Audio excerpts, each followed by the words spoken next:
Thanks for joining us today. Now, first question I have is you've been in this sector for so many years now, almost as it began. Can you give us a brief background for those in the States who aren't familiar with your background here in the U.S., just a brief background on you and, and what you've done here in China?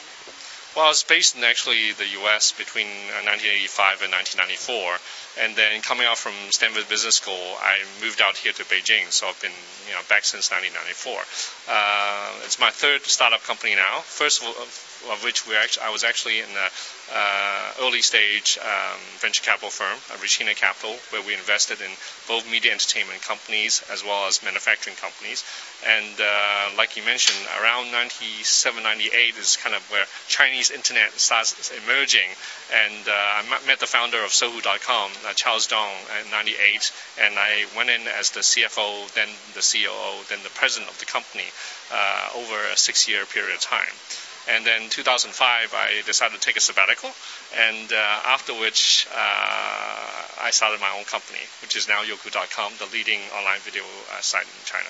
And tell us a little bit more about Youku. What is your business model? Who's your target audience? And what separates you from the other players in the market? Sure. Youku.com, when people think about it from the U.S., immediately they may relate us to YouTube. Now, in some ways, that's true. From a product standpoint, we are an online video platform. But I think the significant difference is we view Youku as an online video platform, not just for amateur video, but as much for professional content as we do for amateurs. And so we're an online video platform for many, many television stations as well as TV and film production companies. The reason being, in the U.S., the media landscape is very concentrated, whereas in China it's fragmented as well as geographically focused. Hundreds of television stations, thousands of film and TV production companies. So we've been able to syndicate a lot of this content with a whole variety of different partners. Now, in terms of differentiation, besides the traditional media corporation that we are very strong on, another area on the amateur video side that we should push on is what we call Paike, citizen video. And we're very famous for having very, very fast response uploaded videos from basically our users. To give you an example, the recent earthquake, a very unfortunate incident, of course, but within 10 minutes of the earthquake, there already the first video uploaded on our website. And now there are tens of thousands of earthquake-related videos from all around China that's been submitted to Youku.com. Now, I think in terms of another very important why Youku.com grew so quickly is because of one word, speed. I think we have the fastest download speed, both from a search standpoint or from a viewing standpoint or from a delivery standpoint, upload standpoint, that users find it very user-friendly. And we've been consistently ranked #1 on all user behavior kind of indexes. And in terms of scale, Youku.com, as of the end of last year, Nielsen Net Ratings did a site census on Youku.com, and we're the first online video website to break 100 million daily video views.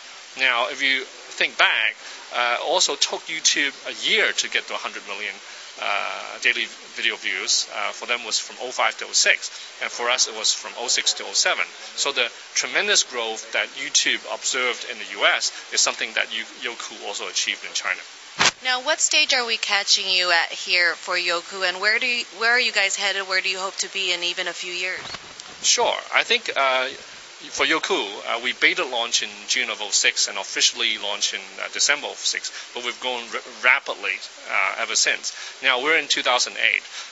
Really, for us, for the entire industry, as well as for Youku, is the beginning of really online video monetization. After having proven the success of our product model and a large user base right now, we're really talking about going forward to build a business model, which is what we hope to prove within the next 18 months. Now, and we've had a lot of good traction with major clients, for example, China Mobile, Samsung, Dell, HP, Nike, a lot of international as well as top local clients that are using Youku as a platform to reach their consumers.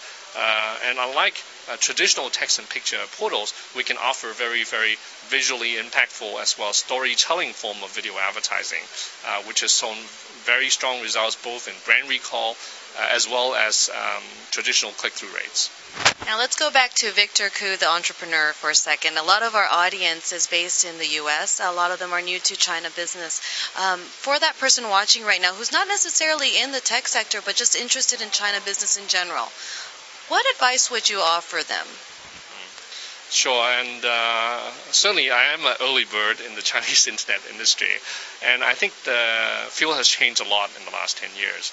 And if you really think about setting up an entrepreneurial company, I think there are three essential elements. Okay, so clearly the team, capital, as well as the viable concept or business model. So those are three areas in the beginning. Like if you go back 10 years, if you rewind back, those three areas or all areas that actually, besides opportunity, there were a lot of market opportunity. In terms of team and capital, they were very, very hard to come by.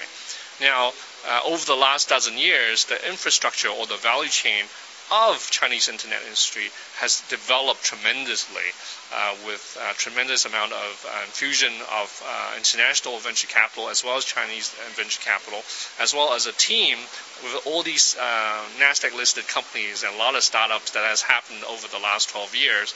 And basically, you can relatively easier to hire an experienced team.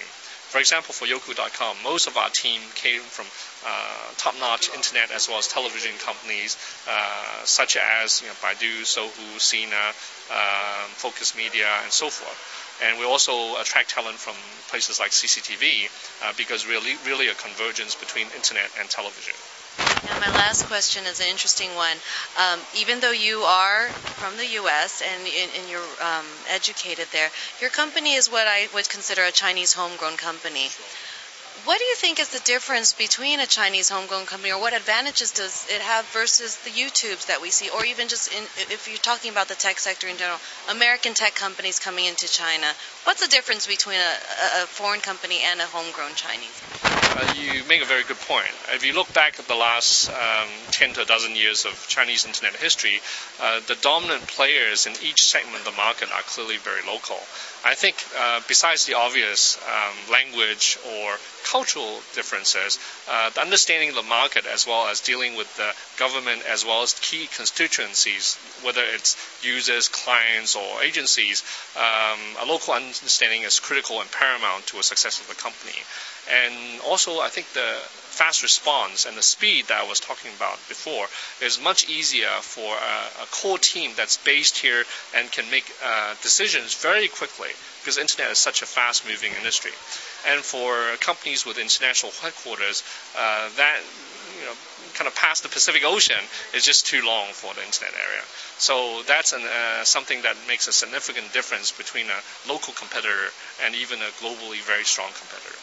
Victor, thank you so much for your time today, and we hope you enjoy the rest of the conference. Thank you very much. It's been a pleasure.